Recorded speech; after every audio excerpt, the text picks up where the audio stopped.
Hey out there. We are at our penultimate episode of the ChatGPT series. And we talk somewhat about, hey, so everything out there is free right now, and we love that. Free is great. But also advertising is what it is. So is there a different way of thinking of social media and online tools that isn't free but is also very useful to us as we're going forward?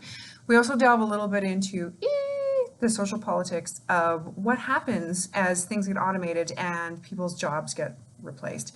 So have a look.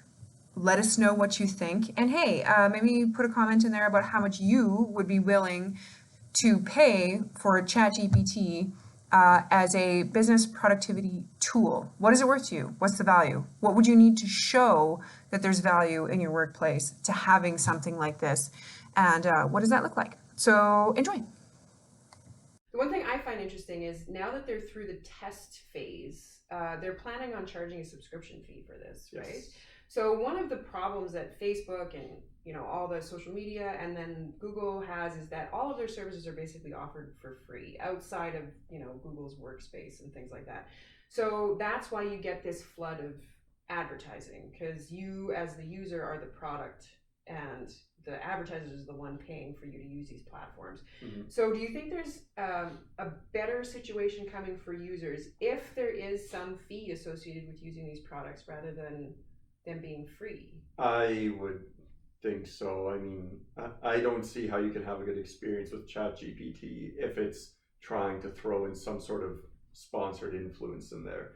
I think it would be in people's best interest just to say, sure, I'll cough up X number of dollars a month or year to use the service. And I don't think the companies will have to charge a lot for it. I mean, even if it was $5 per household or $50 a year, if in Microsoft's case, they could throw it into their Office 365 subscription, but we'll see it. I don't know what their revenue model is right now, but I've heard something along the lines of you get a certain number of free requests, and then they'll start charging you per request after that. Right. So Heavy users get charged more. heavy users get charged, or maybe there'd be certain topics, like if we were using it in a household way and asking it silly questions or about whether maybe it's free, but then if I'm saying make me job postings or code snippets, it's like, hey, that's paid access. And I think that'd be okay. Like, it's a production tool in that way. So why wouldn't you want to, or why would you feel that you're entitled to have it for free? Right.